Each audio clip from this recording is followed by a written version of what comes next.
Bueno, algunos estábamos ansiosos de poder tener este segundo debate, luego de 2 años de trabajo intenso en la Comisión de Justicia. Agradecer la predisposición de los miembros de la entonces comisión, que con el aporte académico, con el acompañamiento de expertos, pudieron asesorarnos y que al fin del día podamos tener un texto que hoy es de conocimiento de ustedes para este debate. Quiero decir que la Comisión de Justicia se había caracterizado por tener un trabajo serio, técnico y sobre todo jurídico, porque hay temas que vamos hoy mismo a tratar que tienen que ver con la ciencia jurídica y no necesariamente con la ingeniería. Sin embargo de ello, creo, presidente, mencionar, dado los puntos relevantes para este debate, algunas cosas que me parecen fundamentales que no podemos dejar de mencionar. Aquí se ha dicho, por parte de algunos académicos, la necesidad de modernizar la parte dogmática del Código Orgánico Integral Penal. Y creo que aquellos que venimos de las aulas jurídicas y que hemos estudiado Derecho, creeremos y vamos a coincidir que es lo oportuno y lo necesario, porque hoy los jueces y los operadores de justicia ya se encuentran aplicando estas nuevas definiciones, como la definición de dolo, error de tipo y error de prohibición. Algunas cosas que quisiera rápidamente explicarles, porque son temas absolutamente técnicos. En el caso de dolo, creemos importante e indispensable que la definición de dolo tenga 2 elementos esenciales. El primero, obviamente, el cognitivo y el volutivo. ¿Qué quiere decir esto? Es decir, que para que una conducta pueda ser reprochable en materia penal, a quien la comete, tienen que haber 2 elementos básicos. El primero, la conciencia, y la segunda, la voluntad de que el individuo, es decir, sabe y quiere producir ese resultado. Es por eso que esto se determina en materia de la doctrina, se denomina la tipicidad, que no es otra cosa que la adecuación de una conducta a la norma, a la conducta y que está descrita en la norma que es el tipo penal. Lo siguiente también, que es importante mencionar, es el nexo causal que existe en esa conducta, es decir, la intención de producir ese resultado. Cuando ese resultado no es producto de esa intención, entonces podremos hablar de que no se adecúa la conducta al tipo penal de la norma. En este sentido, consideramos que en este caso no existiría tipicidad y, por lo tanto, lo que quiere decir, y esto la doctrina lo reconoce, como el error de tipo. Adicionalmente, todos aquellos que han podido revisar, se describen básicamente que para que exista y pueda ser juzgada la existencia de un delito, es necesario que se verifique que la conducta es típica, antijurídica y culpable. Con lo cual quiero decir que es necesario también que en el caso de que por un error sobre la antijuridicidad de la conducta, es evidente que tenemos que regular lo relacionado al error de tipo. Con estos conceptos, creemos que la Comisión ha hecho un trabajo importante, relevante, de poder dar estos instrumentos a los operadores de justicia, que, insisto, ya los vienen aplicando y que pueden identificarse en las resoluciones que marcan básicamente en la aplicación de la norma penal. Cuando hablamos del caso de la lucha contra la corrupción, creo que hay ya, y se ha dicho más de una vez en este pleno, aquellas medidas que creemos que deben abonar a la lucha contra la corrupción, que son los tipos de comiso que ya han sido mencionados aquí, como el comiso ampliado, el comiso a terceros y el comiso en ausencia. Sorpresivamente he escuchado, no tengo el texto porque eso no consta en el informe de segundo debate, que se podría hablar de una suerte de incautación como una medida cautelar, a lo cual pondría mis reparos en el caso de que así fuese, porque estaríamos ante la posibilidad de una posible vulneración de derechos dentro de un proceso. También creo que es importante mencionar que se da un salto a la responsabilidad de las personas jurídicas. Si hoy mismo ya el COIP lo determinó, incorporó y es uno de los avances más significativos que tiene el Código Orgánico Integral Penal. Quiero decirles también que se ha detectado que para que esta norma sea efectiva, se requieren mecanismos de prevención del delito por parte de las personas jurídicas.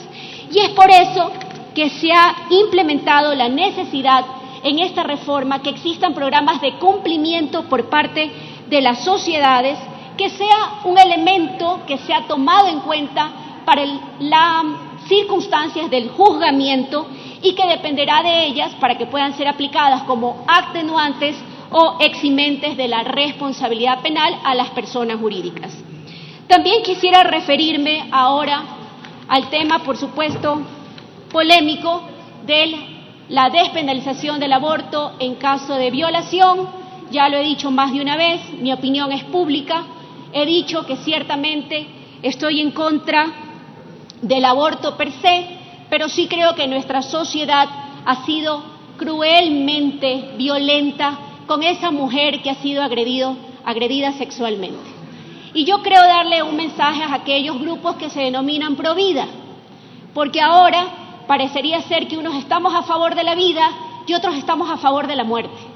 Lo que quiero decirles a los grupos provida, que fundamentan muchos de sus principios en su fe y en su religión, que es que una de nuestras tareas, aquellos que profesamos una fe, es que cuando una mujer vive un momento de dolor como ese, decida ante la adversidad tomar ese riesgo y aún apostarle a tener ese hijo de su violador. Pero eso es una decisión de ella. La sociedad no tiene por qué ser cruel y una vez más violentarla, exponerla, aun cuando hay discursos aquí que no deberíamos reformarlos porque no hay ninguna presa. Ese creo que no es la base del fundamento de la discusión, sino que la sociedad tiene que ser más sensible con esa parte más vulnerable. Cuando a una mujer la han agredido en lo más íntimo de su ser, el Estado no la ayuda, el Estado no la apoya, el Estado y la sociedad machista la condena. Eso es lo reprochable. Y me alegro hoy que hayan políticos que hayan cambiado sus posiciones. Y yo también quiero decirle, la mía también cambió. Y cambió porque los políticos tenemos que reconocer cuando alguna vez pensamos una cosa y luego creemos otra. Eso es parte del quehacer político, el que decir que alguna vez pensamos algo y dimos un paso adelante porque nos dolió, porque nos llegó, porque nos informamos mejor. Y ahora también quisiera mencionar un tema que para mí personalmente es un tema muy sensible. Y quisiera llamar la atención de todos ustedes. Cuando una familia vive el suceso de tener un familiar, un ser querido, un ser amado, adicto y que tiene una enfermedad como esa, donde aquellos que tienen la posibilidad lo pueden meter en centros de rehabilitación 1, 2, 3 veces y vuelven a fallar, lo menos que quiere una familia es que un día suene el teléfono y le digan que su familiar está preso. Lo que quiere una familia es ese soporte del Estado, que cuando tienes un seguro, tu seguro cubra pagar el centro de rehabilitación. No podemos permitir que el debate sea simplista, que hoy creamos que la culpa es de la tabla, que la culpa es de la justicia, que la culpa es de los políticos, que la culpa es de otros, porque cuando una familia está en dolor, quiere encontrar un culpable, no importa quién sea, no importa qué sea. Lo que uno quiere es que ese ser al que uno ama no se haga más daño. Y eso, queridos legisladores, no lo va a cambiar una reforma penal. No va a poder cambiarlo el que hoy se diga de la forma más desfachatada que hay que hacer un registro de adictos, que hay que darles un carnet en una sociedad como la nuestra, donde a una mujer que es madre soltera la estigmatizan, a una mujer que dice que ha sido agredida sexualmente, el fiscal duda de ella y le dice, ¿y por qué estaba vestida así? ¿Y dónde estaba? ¿Y por qué le pasó eso? Esa es nuestra sociedad. No se puede ir a un discurso simplista con el dolor de las familias. No se puede criminalizar el dolor.